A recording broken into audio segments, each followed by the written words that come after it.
ಇವತ್ತು 112ನೆಯ ಕನ್ನಡ ಸಾಹಿತ್ಯ ಪರಿಷತ್ತಿನ ಸಂಸ್ಥಾಪನಾ ದಿನಾಚರಣೆ. ಅದರ ಅಂಗವಾಗಿ ನಾವು ಇವತ್ತು ಈ ಕಾರ್ಯಕ್ರಮ ಮಾಡ್ತಾ ಇದ್ದೇವೆ. ಈ ಕಾರ್ಯಕ್ರಮದ ಘನ ಅಧ್ಯಕ್ಷತೆಯನ್ನು ವಹಿಸಿದಂತಹ ನಮ್ಮ ತಾಲೂಕಿನ ಸಾಹಿತ್ಯ ಪರಿಷತ್ತಿನ ಅಧ್ಯಕ್ಷ ಆದಂತಹ ಶ್ರೀಮತಿ ಸುಮಂಗಲ ಅಂಗಡಿ ಬೆಳವರ, ಇವತ್ತಿನ ಈ ಕಾರ್ಯಕ್ರಮವನ್ನು ಉದ್ಘಾಟನೆ ಮಾಡಿದಂಥ ಶ್ರೀನಿವಾಸ ಪ್ರಭು ಪ್ರಾಚಾರ್ಯರು KLS ಕಾಲೇಜು ಅವರ, ನಮ್ಮ ಪರಿಷತ್ತಿನ ಎಲ್ಲ ಪದಾಧಿಕಾರಿಗಳೇ, ವಿದ್ಯಾರ್ಥಿನಿಯರೇ,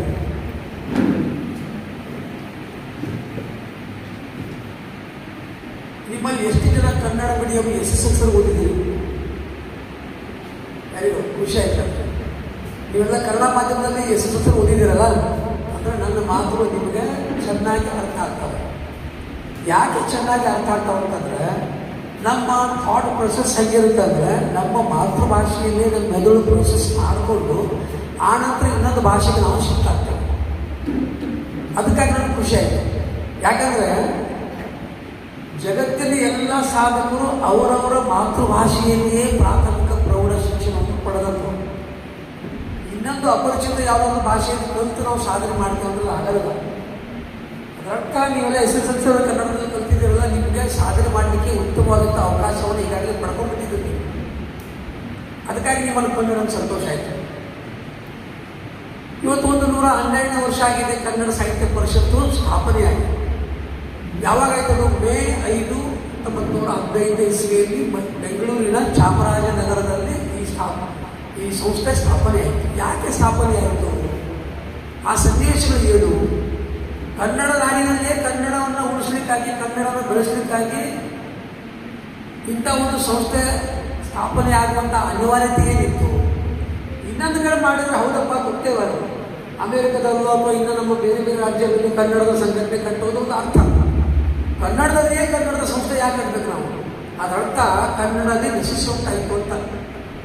ಯಾವಾಗ ಈ ಕನ್ನಡ ಸಾಹಿತ್ಯ ಪರಿಷತ್ತು ಸ್ಥಾಪನೆ ಆಯಿತೋ ಆ ಸಮಯದಲ್ಲಿ ಕನ್ನಡ ಭಾಷೆಗೆ ದೊಡ್ಡ ಗಡ್ಡಾಂತರ ಬಂದಿತ್ತು.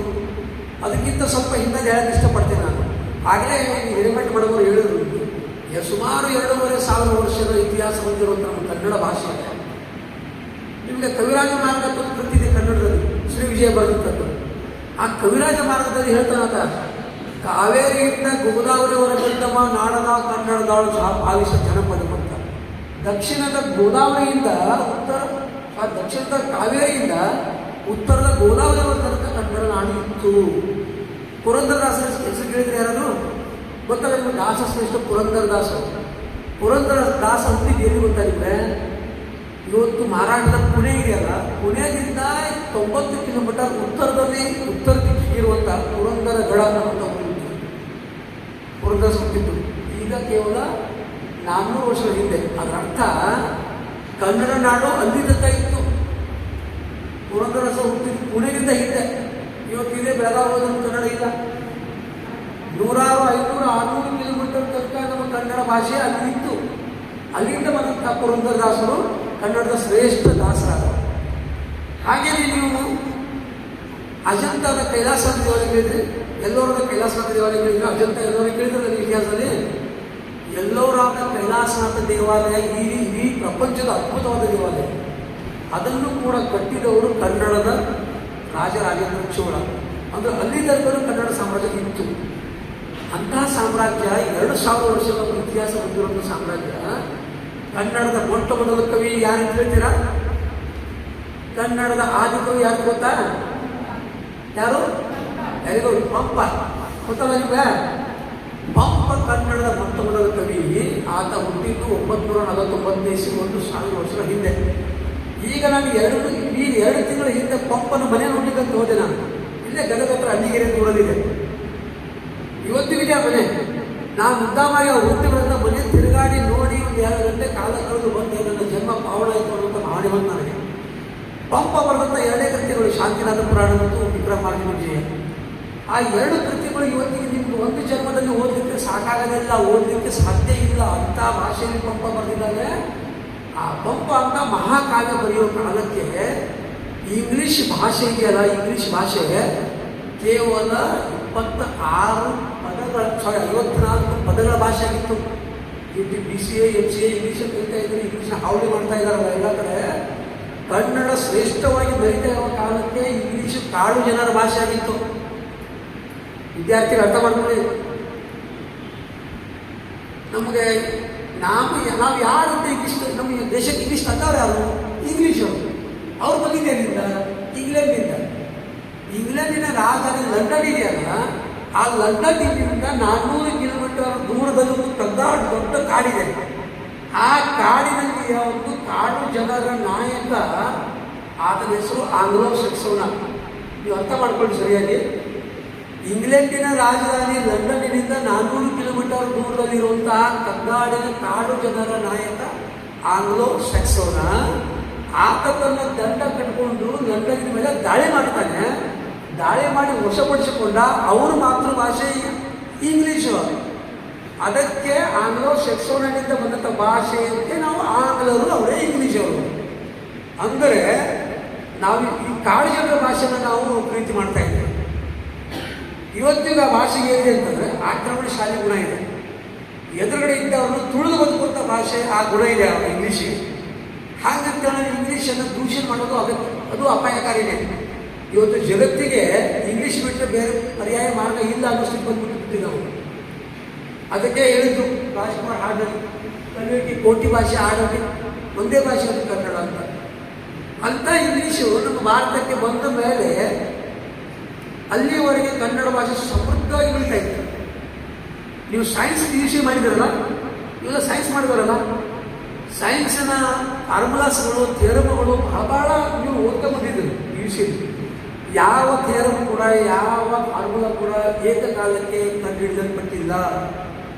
ನ್ಯೂಟನ್ ತನ್ನ ಚಲನ ನಿಯಮಗಳನ್ನ ಕೊಡಬೇಕಾದ್ರೆ 100 ಬಾರಿ ಪ್ರಯೋಗ ಮಾಡಿ ಎಷ್ಟೋ ಸಾರಿ ಫೇಲ್ ಆಗಿ ಅಂತಿಮವಾಗಿ ಕಂಡುಹಿಡಿದ.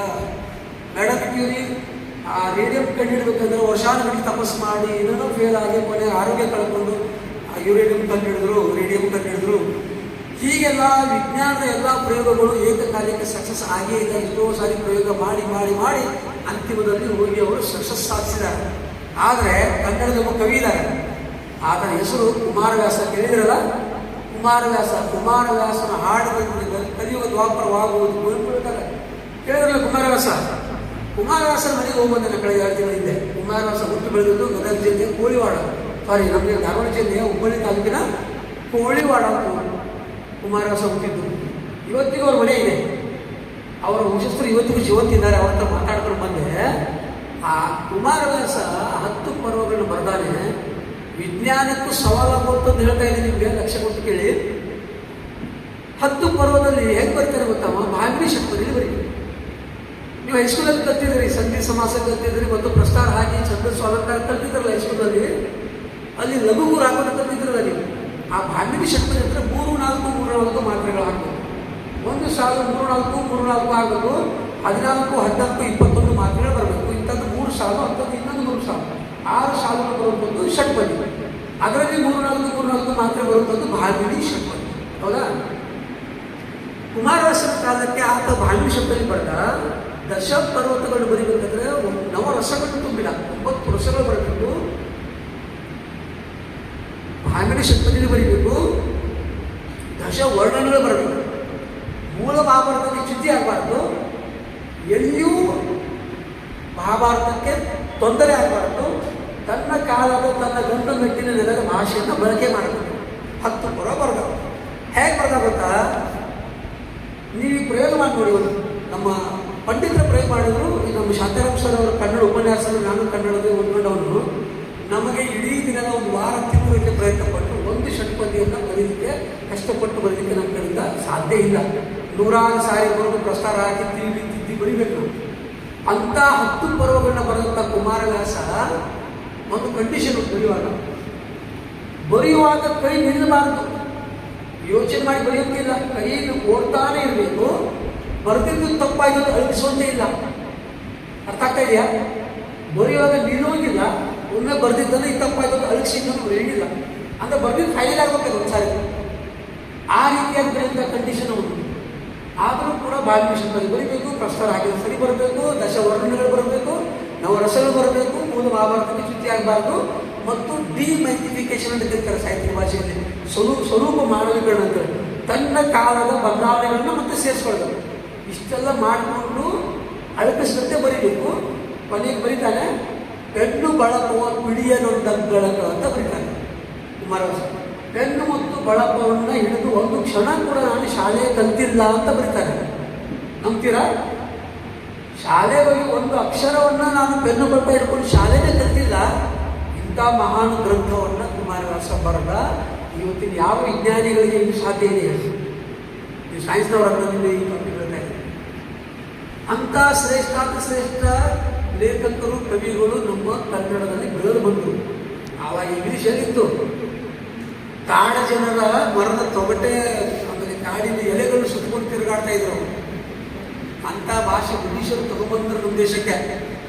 ಏನು ಮಾಡಿದ್ರು ಅವರು?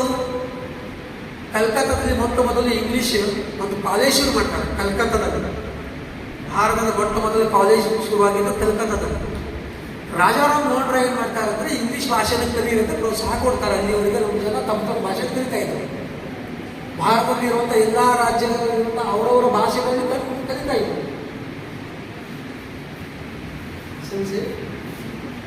ದೊಡ್ಡ ಉಪಚಾರ ಆಯ್ತು. ತಮ್ಮ ಭಾಷೆಯನ್ನು ಕಲಿತಾ ಇದ್ರು. ಆವಾಗ ರಾಜಾರಾಮ್ ಮೋಹನ್ ರಾಯರು ಭಾರತೀಯರೆಲ್ಲ ಒಗ್ಗಟ್ಟಾಗಿ ಬ್ರಿಟಿಷ್ ವಿರುದ್ಧ ಹೋರಾಟಕ್ಕೆ ಅನುಕೂಲ ಆಗಿದೆ ಅನ್ನೋ ಕಾರಣಕ್ಕೆ ಕನ್ನಡ ಕಲೀರಿ ಅಂತ ಒಂದು ಕರೆ ಕೊಟ್ಟರು. ಬ್ರಿಟಿಷರು ಕೂಡ ನಮಗೆ ಇಂಗ್ಲೀಷನ್ನು ಇಂಗ್ಲೀಷ್ ಕಲಿತಾ ಕೊಟ್ಟರು. ಬ್ರಿಟಿಷರು ಇಂಗ್ಲೀಷ್ ಕಲೀಲಿಕ್ಕೆ ನಮಗೆ ಪ್ರೋತ್ಸಾಹ ಕೊಟ್ಟರು, ಕಲಿಸ್ಲಿಕ್ಕೆ ಶುರು ಮಾಡಿದ್ರು. ಯಾಕೆ ಇಂಗ್ಲೀಷ್ ಕಲಿಸಿದ್ರು ಬ್ರಿಟಿಷರು ಗೊತ್ತಾ? ಯಾಕೆ ಕಲಿಸಿದ್ರು? ನಮಗೆ ಅವರನ್ನು ಗುಲಾಮರಂತೆ ಕೆಲಸ ಮಾಡಿಸ್ಕೊಳ್ಳೋಕ್ಕಾಗಿ ಇಂಗ್ಲೀಷ್ ಕಲಿಸಿದ್ರು. ನಮಗೆ ಉದ್ಯೋಗ ಕೊಡ್ಲಿಕ್ಕೆಲ್ಲ ಅವ್ರಿಗೆ ನಮ್ಮ ಭಾಷೆ ಬರೋದಿಲ್ಲ, ನಮಗೆ ಅವರ ಭಾಷೆ ಬರೋದಿಲ್ಲ. ಅವ್ರು ಏನಾದ್ರು ಕೆಲಸ ಕೊಟ್ಟರು ಮಾಡಿ ಬರಬೇಕಲ್ಲ. ಅದಕ್ಕೆ ನಮ್ಮನ್ನು ದುಡಿಸ್ಕೊಳ್ಳೋಕ್ಕಾಗಿ, ನಮ್ಮನ್ನು ಗುಲಾಮರನ್ನಾಗಿ ದುಡಿಸಿಕೊಳ್ಳೋದಕ್ಕಾಗಿ ಇಂಗ್ಲೀಷ್ ಕಲಿಸಿದ್ರು. ಬಿಟ್ಟರೆ ನಮ್ಮನ್ನು ಉದ್ಧಾರ ಮಾಡಲಿಕ್ಕೆ ಆ ಭಾಷೆ ಕಲಿಸಲಿಲ್ಲ. ಬೇರೆಕಾಗ್ಯ ನಾವೇನು ಮಾಡ್ಬಿಟ್ವಿ? ಆ ಭಾಷೆಯನ್ನು ಕಲಿತು ಅವ್ರು ಗುಲಾಮರಾಗ್ಬಿಟ್ವಿ. ಇವತ್ತಿಗೂ ಜಗತ್ತಿನಲ್ಲಿ ಯಾವ್ಯಾವ ದೇಶಗಳು ಬ್ರಿಟಿಷರ ಗುಲಾಮರಾಗಿ ಜೀವನ ಕಳೆದವಲ್ಲ, ಅವರು ವಸಾಹತುಶಾಹಿಗಳಾಗಿ, ಆ ದೇಶಗಳಲ್ಲಿ ಮಾತ್ರ ಇಂಗ್ಲೀಷ್ ಭಾಷೆ ಇದೆ. ಅದನ್ನು ಹೊರತುಪಡಿಸಿದ್ರೆ ಬೇರೆ ದೇಶಗಳಲ್ಲಿ ಇಂಗ್ಲೀಷ್ ಇಲ್ಲ.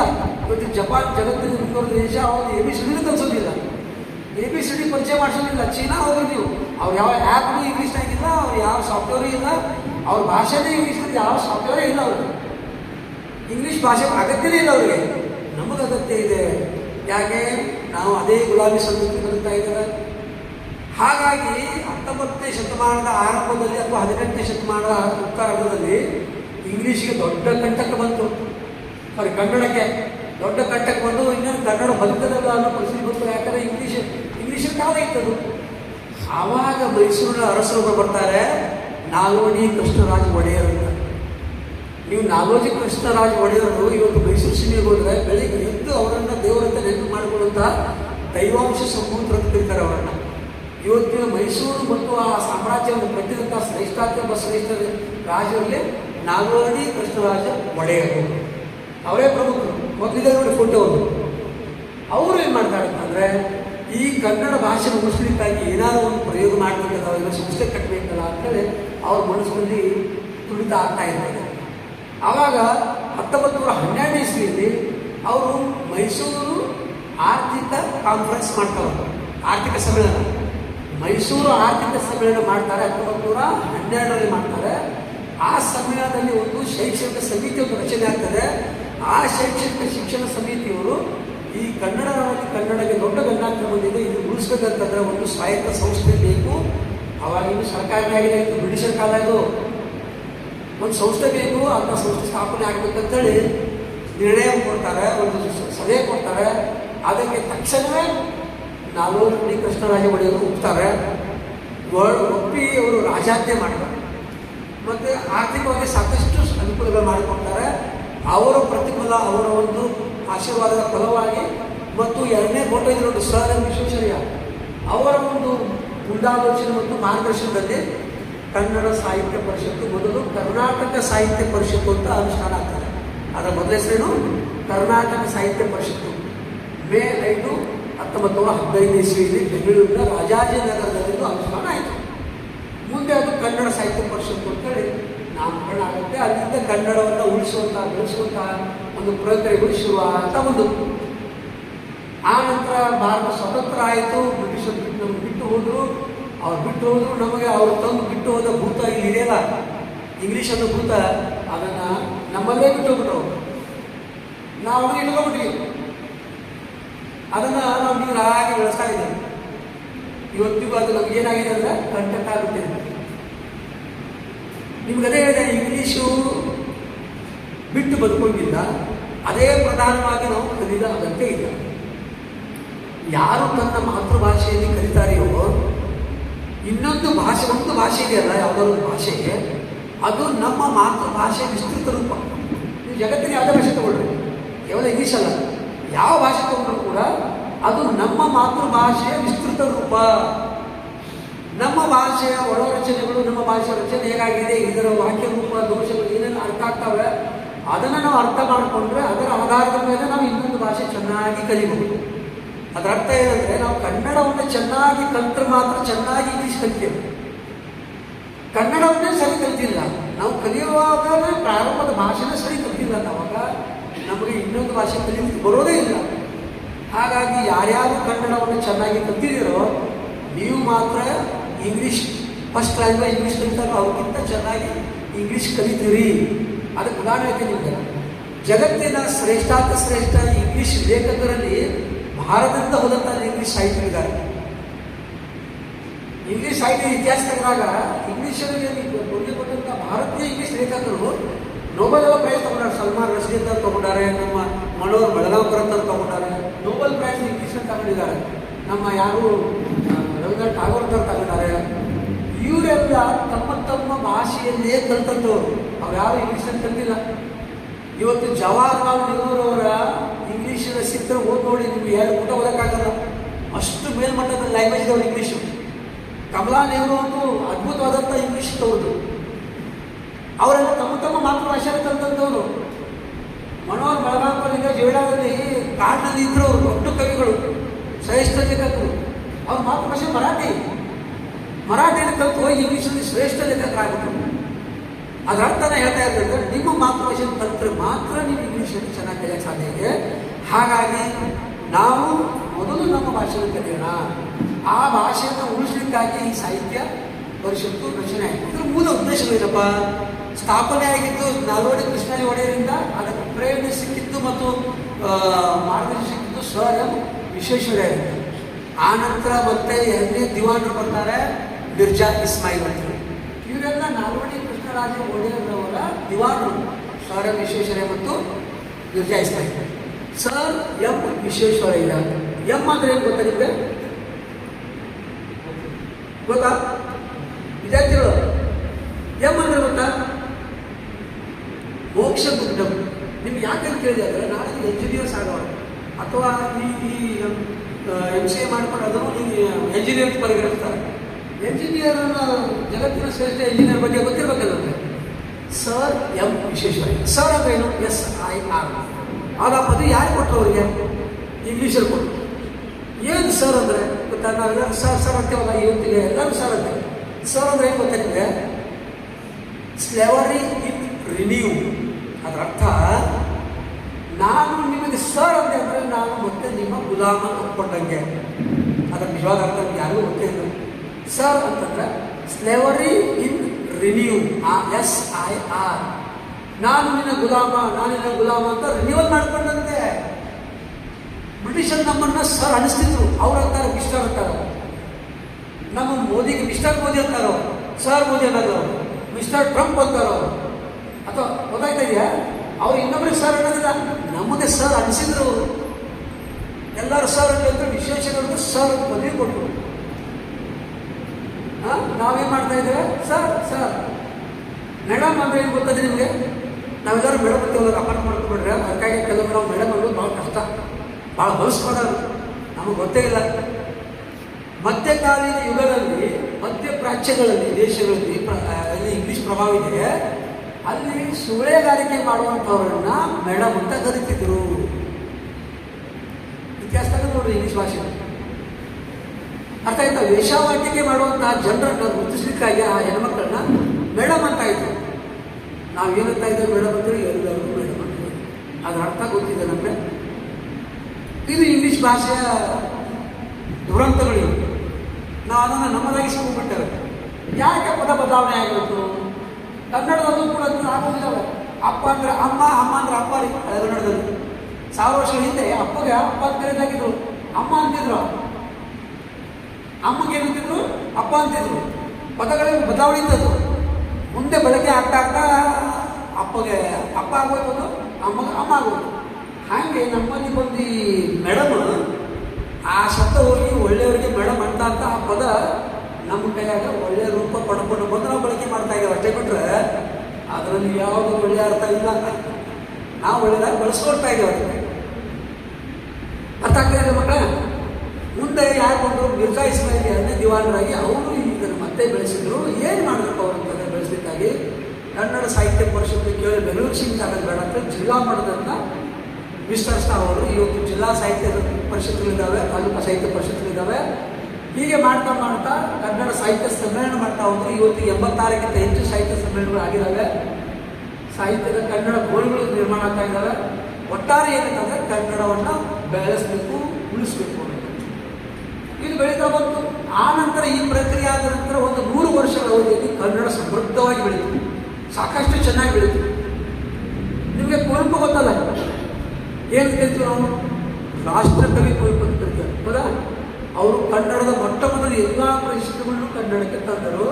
ಆದರೆ ಅವರು ಕಲಿತಿದ್ದು ಕನ್ನಡ ಅಲ್ಲ, ಅವರು ಮೊದಲು ಕಲಿತಿದ್ದು ಇಂಗ್ಲೀಷ್. ಯಾಕೆ? ಸ್ವಾತಂತ್ರ್ಯ ಪೂರ್ವ ಕಾಲ ಇಂಗ್ಲೀಷ್ ಐತೆ ಅವಾಗ.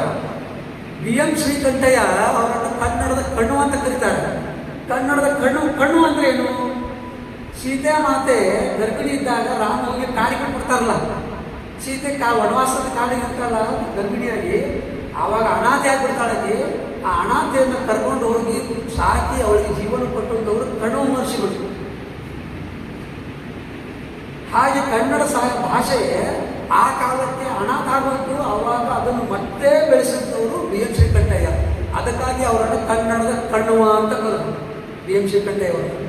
ಆದರೆ ಅದೇ BM ಶ್ರೀಕಂಠಯ್ಯ ಎಲ್ಲಿಯೂ ಕಾಲೇಜಿನ ಕ್ಯಾಂಪಸ್ಗಳಲ್ಲಿ ಕನ್ನಡ ಮಾತಾಡೋದಾಗಿದ್ದರು, ಇಂಗ್ಲೀಷೇ ಮಾತಾಡಬೇಕಾಗಿತ್ತು. ಯಾಕೆಂದರೆ ಆಗಿನ ಕಾಲಕ್ಕೆ ನಮ್ಮ ಸ್ವಾತಂತ್ರ್ಯ ಕಾಲದಲ್ಲಿ, ಹಿಂದೆ ಮುಂದೆ 50 ವರ್ಷಗಳ ಕಾಲದಲ್ಲಿ ಕನ್ನಡ ಮಾತಾಡೋದು ಅವಮಾನಕರಾಗಿತ್ತು. ಕನ್ನಡ ಮಾತಾಡೋದಂದ್ರೆ ಒಳಗೆ ತಗೊಳ್ಳೋದಾಗಿತ್ತು. ಇವತ್ತು ಇಂಗ್ಲೀಷ್ ಪ್ರಭಾವ ಕಡಿಮೆ, ಇದಕ್ಕಿಂತ ವಿಪರೀತ ಇಂಗ್ಲೀಷ್ ಪ್ರಭಾವ ಇತ್ತು ಅವಾಗ. ಅದರಿಂದ ಬಿಡಿಸ್ಕೊಂಡು ಬಂದು ಇಲ್ಲಿವರೆಗೆ ಕನ್ನಡವನ್ನು ಮತ್ತೆ ಬೆಳೆಸ್ಕೊಂಡು ಬಂದು ಕನ್ನಡ ಉಚ್ಚಾರಿಸ್ತಿದ್ದು ಹೋಯಿತು. ಭಾರತದಲ್ಲಿ 2 ಜ್ಞಾನಪೀಠಗಳನ್ನ ಪಡ್ಕೊಂಡು ನಾವು ಕನ್ನಡಗಳು. ಯಾವ ಭಾಷೆಗೂ ಸಿಕ್ಕಿದೆ? ಇನ್ನು ಹಿಂದಿಗೇನೋ 5-6 ಸಿಕ್ಕಿದೆ. ಅದು 6-7 ರಾಜ್ಯಗಳು ಸೇರಿ ನಮ್ಮ ದೇಶದ ಬಹುತೇಕ 40-45% ಮಾತಾಡೋದು ಹಿಂದಿ ಭಾಷೆಗೆ ಒಂದು 5-6 ಸಿಕ್ಕಿದೆ ಜ್ಞಾನಪೀಠ. ನಮಗೆ 8 ಜ್ಞಾನಪೀಠಗಳು ಸಿಕ್ಕಿದ್ದಾವೆ. ಅಂದರೆ ಅರ್ಥ ಮಾಡಿಕೊಂಡು ಕನ್ನಡ ಎಷ್ಟು ಮಟ್ಟಿಗೆ ಬೆಳೀತು ಅಂತ. ಆದರೆ ಈಗೇನಾಗಿದೆ, ಇತ್ತೀಚೆಗೆ 1 ದಶಕದ ಈಚೆಗೆ ಅದು ರೋಗವಾಗಿ ಪರಿಣಾಮ ಆಗ್ತದೆ. ಇವತ್ತು ಇನ್ನೊಮ್ಮೆ ಕನ್ನಡಕ್ಕೆ ದೊಡ್ಡ ಸಂಕಷ್ಟ ಬಂದಿದೆ. ಅದನ್ನು ಮತ್ತೊಮ್ಮೆ ನಾವು ಪುನರುಜ್ಜೀವನಗೊಳಿಸಬೇಕಾಗಿದೆ. ಕನ್ನಡಿಗೆ ಒಂದು ದೇವಸ್ಥಾನ ಕಟ್ಟಿದ್ದೇವೆ, ಚೆನ್ನಾಗಿತ್ತು, ಅದು ಭಾಳ ಚೆನ್ನಾಗಿತ್ತು. ಗಾಳಿ ಮಳೆ ಇದನ್ನಾಗಿ ದೇವಸ್ಥಾನ ಏನಾಗಿದೆ, ಜೀರ್ಣಾವಸ್ಥೆ ತಲುಪಿಟ್ಟಿದೆ. ಸ್ವಲ್ಪ ಬಿಟ್ಟು ಹಾಳಾಗುತ್ತದೆ. ಅದಕ್ಕೆ ನಾವು ಮತ್ತೆ ಪುನರುಜ್ಜೀವನ ಮಾಡಬೇಕು. ಅದಕ್ಕಾಗಿ ನಿಮ್ಮ ಊರುಗಳಾಗ 12 ವರ್ಷ ಜಾತ್ರೆ ಮಾಡ್ತಾರೆ. ದೇವಸ್ಥಾನ ಹಾಳಾಗಿ ಬರ್ತಪ್ಪ, ಮತ್ತೊಂದು ಮಾಡೋಣ, ನವೀಕರಣ ಮಾಡೋಣ. ಹಾಗೆಯೇ ಕನ್ನಡದ ಜಾತ್ರೆ ಮಾಡಿ ಕನ್ನಡ ಭಾಷೆಯನ್ನು ಇನ್ನೊಮ್ಮೆ ಕಟ್ಟುವಂಥ ಕಾಲ ಮತ್ತೀಗ ಅನಿವಾರ್ಯ. ಬೇಜಾರಾಗ್ತಾ ಇದೆಯಾ? 10 ನಿಮಿಷ ಮತ್ತೆ ಮಾತಾಡ್ಬೋದಾ? ಮಕ್ಕಳ ಮಾತಾಡ್ರಿ, ನೀವು ಪರ್ಮಿಷನ್ ಕೊಟ್ಟರೆ 4 ನಿಮಿಷ ಮಾತಾಡ್ತೇನೆ ನಾನು. ಮಾತಾಡ್ಬೋದಾ? ನಿಮ್ಮ ಮುಖದ ಮೇಲೆ ಒಪ್ಪಿಗೆ ಕಾಣಬೇಕು. ಬೇಜಾರಾಗ್ಬೋದು, ಆದರೆ ಮತ್ತೆ ನಾನು ಮಾತು ಮುಗಿಸ್ತೇನೆ. ಮಾತಾಡ್ಬೋದಲ್ಲ? ಇದು ನಿಮ್ಗೆ ಬೇಕಾಗಿರೋ ಮಾತು. ಅದಕ್ಕಾಗಿ ಈಗ ನಮ್ಮದು ಕಾಲ ಮುಗಿದೋದಕ್ಕೆ ಆಗಲೇ ಕೂತಿದ್ದಲ್ಲ ಹಿರಿಯರೆಲ್ಲ ಹೋದವರೆಗೂ ನಾವು ವೇದಿಕೆ ಬಿಟ್ಟವರು, ನಮ್ಮ ವಯಸ್ಸಿನವರೆಲ್ಲ ಈ ಕನ್ನಡದ ಮಹತ್ವನ ನಿಮ್ಮ ಕೈಗೆ ಕೊಟ್ಟು ನಾವು ದಾಟಿ ಹೋಗ್ತೇವೆ. ಅದು ಉಳಿಸ್ಬೇಕಾದ ಜವಾಬ್ದಾರಿ ಯಾರದು? ನಿಮ್ಮದು. ಮುಂದಿನ ಪೀಳಿಗೆ ಕನ್ನಡ ಉಳಿಸೋ ಜವಾಬ್ದಾರಿ ಯಾವುದು? ನಿಮ್ಮದು. ಹಾಗಾಗಿ ಇಂಗ್ಲೀಷ್ ಬಿಡಬೇಡ್ರಿ. ಕುವೆಂಪು ಮಾತಾಡ್ತಾರೆ, ಇಂಗ್ಲೀಷು ಕನ್ನಡದ ಪೂತನೆ ಅಂತ ಕರೀತಾರೆ. ಪೂತನೆ ಅಂದರೆ ಕೃಷ್ಣನಿಗೆ ವಿಷ ಉಳಿಸುವಂಥ ರಾಕ್ಷಸ ಹೆಸರು. ಪೂತನೆ ಅಂತ ಕರೀತಾರೆ. ಕನ್ನಡಕ್ಕೆ ಅದು ಇಂಗ್ಲೀಷ್ ಪೂತನೆ ಇದ್ದಂತೆ. ನಿಧಾನಕ್ಕೆ ಅದು ಒಂದೊಂದೇ ವಿಷಯ, ಒಂದೊಂದೇ ಅನ್ಯಾನ್ಯ ವಿಷಯ ಹಾಕಿ ನಮ್ಮನ್ನು ಕೊಲ್ಲಕ್ಕಂಥ ಪೂತನಿ ರೂಪದ ರಾಕ್ಷಸಿ ಯಾವುದೇ ಇಂಗ್ಲೀಷ್. ಅದೇ ರೂಪದಲ್ಲಿ ಇನ್ನೊಂದು ಹೇಳ್ತಾರೆ, ಬಿಟ್ಟು ಯಾರು ಕುವೆಂಪುರವರು ಹಾಗಾದ್ರೆ ಇಂಗ್ಲೀಷ್ ಬಿಟ್ಟರೆ ನಿಮಗೆ ಉಳಿಗಾಲವಿಲ್ಲ. ಇಂಗ್ಲೀಷು ಜ್ಞಾನದ ಹೆಬ್ಬಾಗಿಲು. ಪ್ರಪಂಚದ ಜ್ಞಾನದ ಹೆಬ್ಬಾಗಿಲು ಇಂಗ್ಲೀಷ್ ಅಂತ ಅದೇ ಕುವೆಂಪು ಹೇಳ್ತಾರೆ. ಹಾಗೆ ನಾವೇನು ಮಾಡ್ಬೇಕಂದ್ರೆ ನಮ್ಮ ಕನ್ನಡದ ಭದ್ರ ಬುನಾದಿಯನ್ನು ಗಟ್ಟಿಗೊಳಿಸ್ಕೊಳ್ಬೇಕು.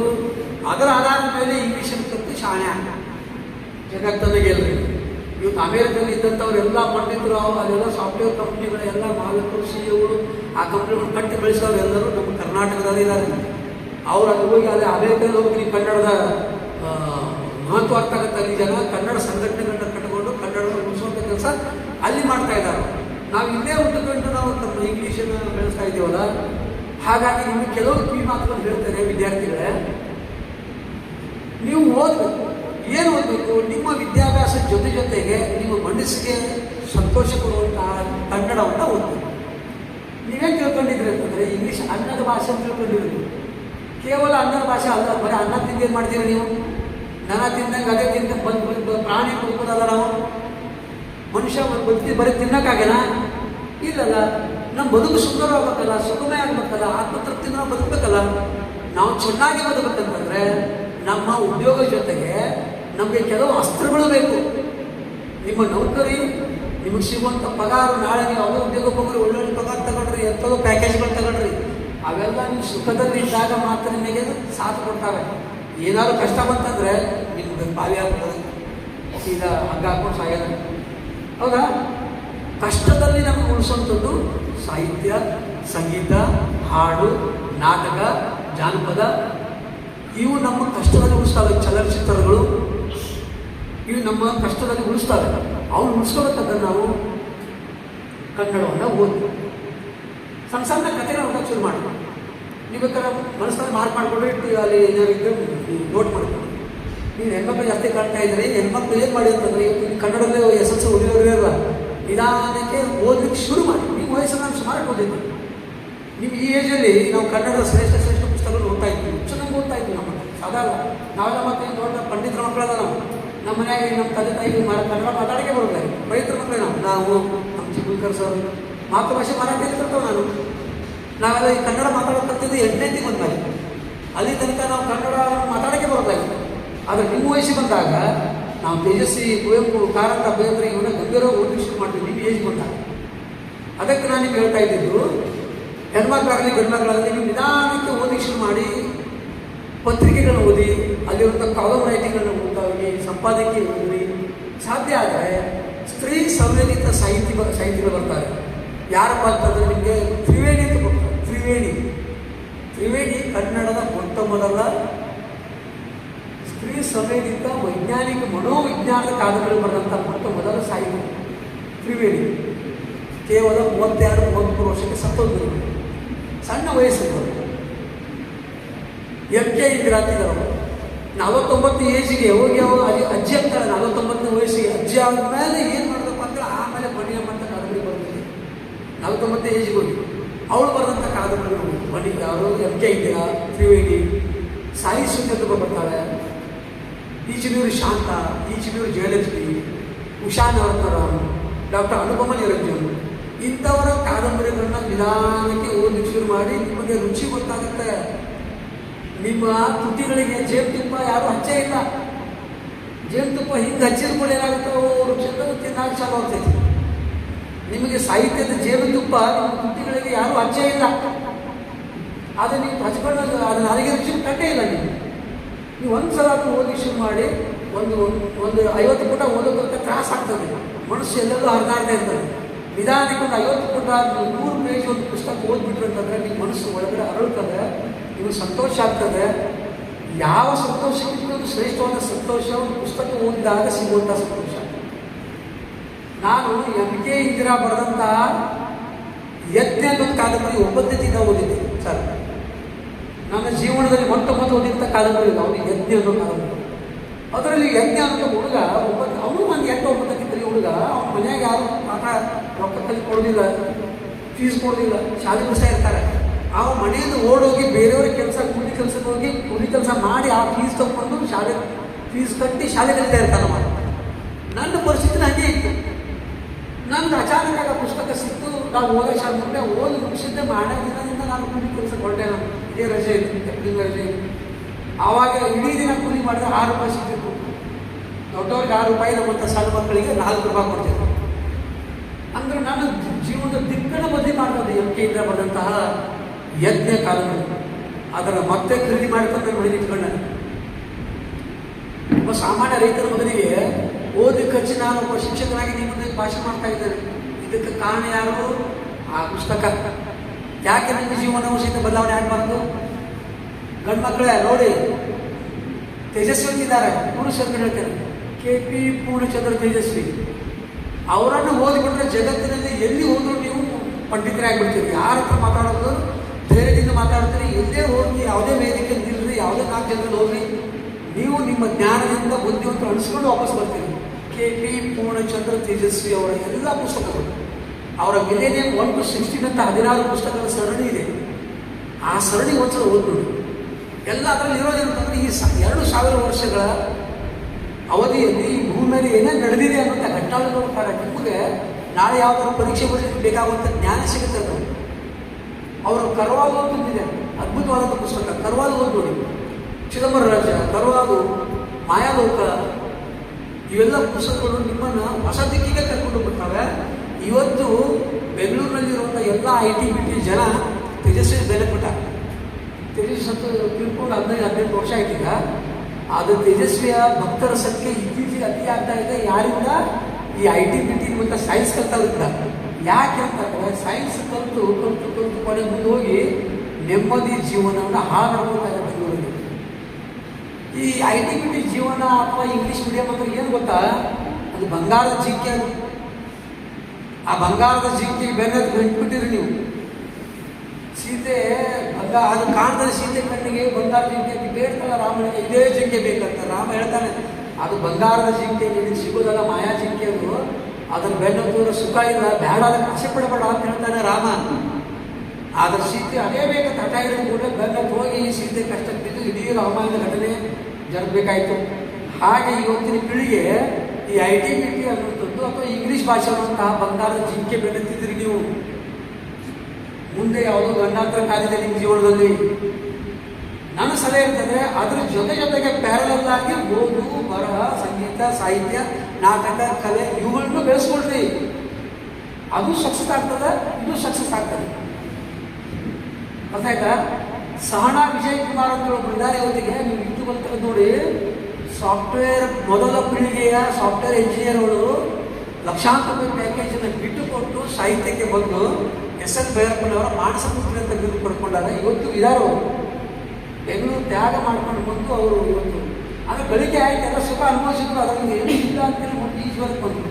ಇಲ್ಲೇ ನೀವು ಎಲ್ಲಂತಂದ್ರೆ ಖಾನಾಪುರದಿಂದ ಚೌರ ಘಾಟಿ ಹೋಗುವಾಗ ಊರಿದೆ ಚಿಕ್ಕಲೆ ಅಂತೇಳಿ. ಆ ಚಿಕ್ಕಲೆ ಅನ್ನೋಂಥ ಊರ ಹತ್ರ ಒಂದು ಗೋಕುಲ ಧಾಮ ಅಂತ ಒಂದು ಪ್ರದೇಶ ಇದೆ, ಒಂದು 20 ಎಕರೆ ಪ್ರದೇಶ ಇದೆ. ಒಂದ್ಸಲ ನೀವು ಅಲ್ಲಿ ಭೇಟಿ ಕೊಡ್ಬೇಕು ಸರ್. ಗೋಕುಲ ಧಾಮ ಏನಿದೆ ಅಂತಂದ್ರೆ ಅಲ್ಲಿ ಒಂದು 25-30 ವರ್ಷಗಳ ಹಿಂದೆ ಆಗಿನ ಕಾಲಕ್ಕೆ ಮೊದಲ ಸಾಫ್ಟ್ವೇರ್ ಇಂಜಿನಿಯರ್ಸ್ ಎಲ್ಲ ಅಲ್ಲಿ ಬದುಕ್ತಾ ಇದ್ದಾರೆ ಆ ಕಾಡನ್ನು. ನಾವು ಹೋಗಿ ಅವ್ರ ಹತ್ರ ಇಡೀ ದಿನ ಕಳೆದ್ಬಿಟ್ಟಿದ್ರು ಮಾತಾಡ್ಬೋದು. ಅವ್ರ ಜೀವನ ಪಡ್ಕೊಳ್ಬೇಕು ನಾವು. ಅವರೆಲ್ಲ ಕೋಟ್ಯಾಂತರ ರೂಪಾಯಿ ಗಳಿಸಿದವರು ಅದರಲ್ಲಿ ಯಾವುದೋ ಸುಖ ಇರೋದೆಲ್ಲ ತ್ಯಾಗ ಮಾಡಿ ಆ 20 ಎಕರೆ ಜಮೀನನ್ನು ಖರೀದಿ ಮಾಡಿಕೊಂಡು ಅಲ್ಲಿ ಕರೆಂಟ್ ಇಲ್ಲ, ಫೋನ್ ಇಲ್ಲ, ಸ್ಲ್ಯಾಬ್ ಹಾಕಿಲ್ಲ, ಅವ್ರ ಮನೆಗಳಿಲ್ಲ, ಹಂಚಾಕಿದ ಮನೆಗಳಿಲ್ಲ. ಕಾಡು ಜನ ಹೆಂಗೆ ಬರೀತಾರಲ್ಲ ಹಾಗೆ ಮನೆಗಳನ್ನ ಕಟ್ಕೊಂಡು ಹುಲ್ಲಿನ ಕುಡಿಸ್ಲ ಕಟ್ಕೊಂಡು ಅಲ್ಲೇ ಬೇಕಾಗುವಂಥ ಬೆಳೆಗಳನ್ನ ತಾವು ಬೆಳೆಸಿದ ಬೆಳೆಗಳನ್ನ ತಾವೇ ಬೆಳೆಸಿ ಸಗಣಿ ಸಾರಿಸಿಕೊಂಡು ಹಳೆ ಪದ್ಧತಿಯಲ್ಲಿ ಬದುಕ್ತಾ ಇದ್ದಾರೆ. ಅವರೆಲ್ಲರೂ ಸಾಫ್ಟ್ವೇರ್ ಇಂಜಿನಿಯರ್ಸ್. ಅವ್ರ ಹತ್ರ ಇಡೀ ದಿನ ಕೂತ್ಕೊಂಡು ಮಾತಾಡಿ ಬಂದೆ, ನಮ್ಮ ಎಲ್ಲ ಸುಖದ ಕಲ್ಪನೆಗಳು ಗಾಳಿ ದೂರ ಹೋಗ್ಬಿಡ್ತವೆ. ಎಲ್ಲಿದೆ ಬದುಕು? ಮನುಷ್ಯನ ಬದುಕಿನ ನಿಜವಾದ ಅರ್ಥ ಏನಪ್ಪ? ಸುಖ, ಶಾಂತಿ, ನೆಮ್ಮದಿ. ಸಾಯೋ ಕಾಲಕ್ಕೆ ನೆಮ್ಮದಿಯಿಂದ ಸಾಯ್ತಾ ಇದ್ದೇನಪ್ಪ ಅನ್ನುವಂಥದ್ದು ಇದ್ದರೆ ಸಾರ್ಥಕ ಬದುಕು. ಅಪ್ಪ ಅಮ್ಮ ಇಲ್ಲಿ ಅನಾಥರು ಜಗನ್ನ ಬಿದ್ದಿರ್ತಾರೆ, ಮಕ್ಕಳು ಅಲೆಯಿರ್ತಾರೆ, ಸಾಯ್ತಾರೆ. ಎಷ್ಟು ಗಂಟೆಗಳು ಬೇಕು? ಇದೆಲ್ಲ ಬೇಕು ಅಂತಂದರೆ ನೀವು ಆತ್ಮದಿಂದ ಜಾಗೃತರಾಗಬೇಕು, ಉತ್ತಮವಾದಂಥ ನಾಗರಿಕರಾಗಬೇಕು, ತಂದೆ ತಾಯಿಗೆ ಉತ್ತಮವಾದಂತಹ ಮಕ್ಕಳಾಗಬೇಕು. ಇದೆಲ್ಲವನ್ನು ಮಾಡಿಸುತ್ತದೆ ಯಾವುದು? ಪುಸ್ತಕಗಳು ಮಾತ್ರ. ನಿಮ್ಮ ಲೈಬ್ರರಿಗೆ ಹೋಗ್ರಿ, ಸಾವಿರಾರು ಪುಸ್ತಕಗಳಿದ್ದಾವೆ. ಆ ಪುಸ್ತಕ ಕಂಡುಕೊಂಡಂದ್ರೆ ಜೀವ ಇಲ್ಲ ಅನಿಸ್ಬೋದು. ಒಂದೊಂದು ಪುಸ್ತಕದಲ್ಲಿ ಒಬ್ಬೊಬ್ಬ ಕವಿ ಜೀವಂತ ಇದ್ದಾನೆ. ನಿಮ್ಮ ಲೈಬ್ರರಿ 1000 ಪುಸ್ತಕ ಹೋದರೆ 1000 ಜನ ನಿಮ್ಮ ಜೊತೆಗೆ ಇದ್ದಾರೆ. ಅವರು ಯಾರಿಗೆ ನೀವು ಕನೆಕ್ಟ್ ಆಗ್ತೀರಿ ಅವ್ರ ಜೊತೆ ನೀವು ಸಂಭಾಷಣೆ ಮಾಡೋಕ್ಕೆ ಸಾಧ್ಯ ಇದೆ. ಅವರು ನಿಮ್ಮ ಮೈ ಒಳಗೆ ತುಂಬ್ಕೋತಾರೆ, ನಿಮ್ಮ ಮೈ ಮನಸ್ಸಿನೊಳಗೆ ನಿಮ್ಮ ಆವಾಜ ಕೊಡ್ತಾರೆ. ಜೀವಂತ ಇದ್ದಾರೆ ಅವರು. ಇವತ್ತಿಗೂ ಕಾರಂತ ಬೇಂದ್ರೆ ಯಾರು ಸತ್ಯ ಇಲ್ಲ, ಕುವೆಂಪು ಕಾರಂತ ಬೇಂದ್ರೆ ತೇಜಸ್ವಿ ಯಾರು ಸತ್ಯ ಇಲ್ಲ. ಅವರು ಅವ್ರ ಪುಸ್ತಕದಲ್ಲಿ ಅವರು ವಿಚಾರಗಳು ಜೀವಂತ ಇದ್ದಾವೆ. ನಾವು ತೆಗಿಬೇಕಷ್ಟೇ ಅವ್ರು ಮುಟ್ಟಿದ್ರೆ ಸಾಕು ನಮ್ಮ ಹೇಳೋ ಬಂದ್ಬಿಡ್ತಾರೆ.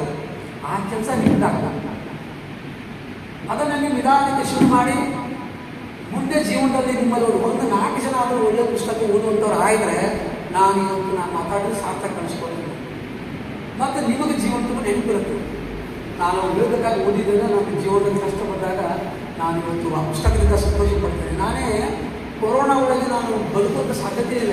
ಕೊರೋನಾ ಒಳಗೆ ನಾನು ಪಾಸಿಟಿವ್ ಆಗಿ ನಾನು ಬದುಕುವಂಥ ಚಾನ್ಸಸ್ ಇಲ್ಲ. ಎಲ್ಲಿರೋದಂತಂದರೆ ನಾನು ಬದುಕಿದೆ ಮಕ್ಕಳಿಗೆ ಮುಖ ನೋಡ್ಬೇಕು, ಬದುಕಬಹುದು 90% ಗ್ಯಾರಂಟಿ ಇದೆ. ಆ ಸಮಯದಲ್ಲಿ ನಾನು ಉಳಿಸಿದ್ದೆ ತೇಜಸ್ವಿಯ ಎಲ್ಲ ಪುಸ್ತಕಗಳು. 1 ತಿಂಗಳು ಮುಚ್ಚಿಡಿದ್ರೆ ಮತ್ತೆ ಪುಸ್ತಕ ಓದ್ತಾ ಕೂತ್ಕೊಂಡೆ. ಮೈ ಒಳಗೆ ತ್ರಾಸ ಆಗ್ತಿತ್ತು. ನಾನು ಮೈಂಡ್ ಡೈವರ್ಟ್ ಮಾಡ್ತಾ ಧೈರ್ಯ ತಂದುಕೊಳ್ತಾ ವ್ಯಕ್ತಿತ್ವ ವಿಕಾಸ ಆಗುವಂಥದ್ದು ಮತ್ತು ಮನುಷ್ಯ ಧೈರ್ಯ ಕೊಟ್ಟ ಪುಸ್ತಕಗಳನ್ನ ಓದ್ತಾ ನನಗೆಲ್ಲ ಮನಸ್ಸು ಅವರು ಆಗ್ತಾ ಬಂತು. ಓದಿದ್ದೇ ಪುಸ್ತಕ ಮತ್ತೆ ರಿಪೀಟ್ ಓದ್ತಾ ಹೋಗ್ತು. ಅವರ ಕಾಡಿನ ಕಥೆಗಳು ಇದ್ದಾವೆ.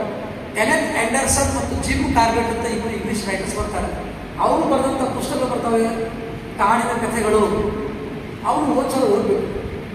ಕಥೆ ಅಂತಂದ್ರೆ ಬರೀ ಕಥೆ ಕಾದಂಬರಿ ಹುಚ್ಚರ ಸಂತೆ ಅಲ್ಲದು. ಅದೊಂದು ವಿಚಿತ್ರ ಸಾಮ್ರಾಜ್ಯ ಇದೆ. ಈ ಜಗತ್ತಲ್ಲಿ ಏನೂ ಅನುಭವಿಸಲಾರ್ದು ಅದು ಕಾಣ್ತೀರಿ ನೀವು. ಕಾಡಿನ ಕಥೆಗಳು ಸಿಗ್ತವೆ, ಅದನ್ನು ತಗೊಂಡು ಓದಿ. ನೀವೇನೇನೋ ಮೊಬೈಲ್ಗಳು ರೊಕ್ಕ ಆಗ್ತಿರಲ್ಲ, 10 ಜೋಡಿ ಚಪ್ಪಲಿ ಇದ್ರು ಮತ್ತು 11 ತಗೋತೀರಿ. ಒಂದು 100 ಬಟ್ಟೆ ಇದ್ದಂದ್ರೆ 101 ತಗೋತೀರಿ. ಹೋಗಿ ಒಂದು ಪುಸ್ತಕ ತಗೊಳ್ಳಿ ಸಾಕು. ಪುಸ್ತಕಗಳನ್ನ ಸಾಲ ಇಸ್ಕೊಂಡು ಹೋಗ್ಬಾರ್ದು. ಒಂದು 50 ರೂಪಾಯಿ ಕೊಟ್ಟು ಖರೀದಿ ಮಾಡಿ ಓದಿ. ನಿಮ್ಮ ಜೀವನ ದಿಕ್ಕು ಬದಲಾವಣೆ ಆಗ್ತದೆ.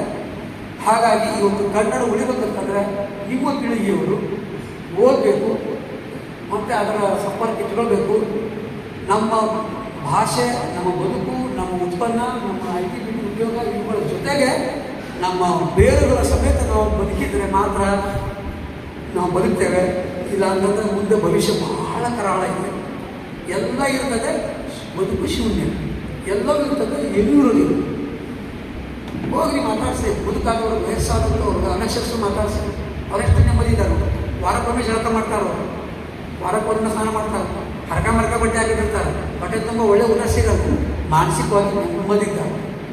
ನಾವು ಭಾಳ ಶಾಣೆ ಆಗ್ಯಾವೆ, ಒಳ್ಳೆ ಬಟ್ಟೆ ಹಾಕ್ತೇವೆ, ಎಲ್ಲ ತಿರುಗಾಡ್ತೇವೆ, ಎಲ್ಲ ಹೌದು. ನಮ್ಮ ಮನಸ್ಸಿಗೆ ನೆಮ್ಮದಿ. ಯಾಕಂದರೆ ಒಳಗಡೆ ಏನೂ ಇಲ್ಲ. ನಾವೆಂಥ ದೇವಸ್ಥಾನ ಕಟ್ಕೊಂಡೇವೆ ಅಂದರೆ ಒಳಗಡೆ ದೇವರೇ ಇಲ್ಲ. ಭಾಳ ಬಿದ್ದಂಥ ಗುಡಿ ನಮ್ಮ ಆತ್ಮ ಆಗ್ಬಿಟ್ಟಿಲ್ಲ.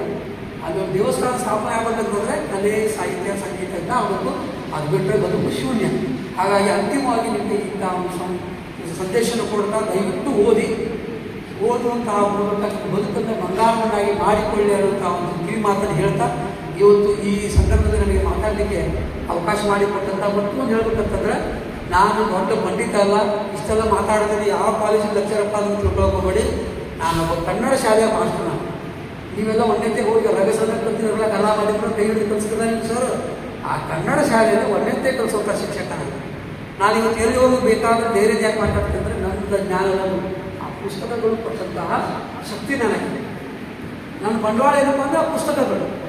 ನನಗೆ ಅದರಿಂದ ನನಗಿಂತದ್ದು ಸಾರಿ ಬಿಟ್ಟರೆ ಮತ್ತು ನನಗೂ ಜಮೀನಿದೆ, ಆಸ್ತಿ ಇದೆ, ಮನೆ ಇದೆ. ಅದರಿಂದ ನಾನು ಬಂದಿದ್ದು. ನಾನು ಓದಿದಂಥ 4 ಪುಸ್ತಕಗಳಲ್ಲಿ ಬಂದಿದ್ದೇನೆ. ಈ ಗೌರವ ನಿಮಗೂ ಸಿಗ್ತದೆ ಮುಂದೆ.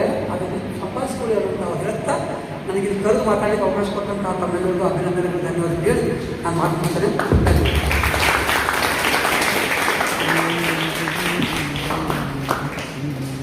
ಇದುವರೆಗೂ ಕನ್ನಡ ನಾಡು ನುಡಿ ರಚನೆಯಲ್ಲಿ ಕನ್ನಡ ಸಾಹಿತ್ಯ ಪರಿಷತ್ತಿನ ಪಾತ್ರ ಈ ವಿಷಯದ ಕುರಿತಾಗಿ ಸುದೀರ್ಘವಾಗಿ ಕನ್ನಡ ಸಾಹಿತ್ಯ ಪರಿಷತ್ತು ನಡೆದು ಬಂದಿರುವ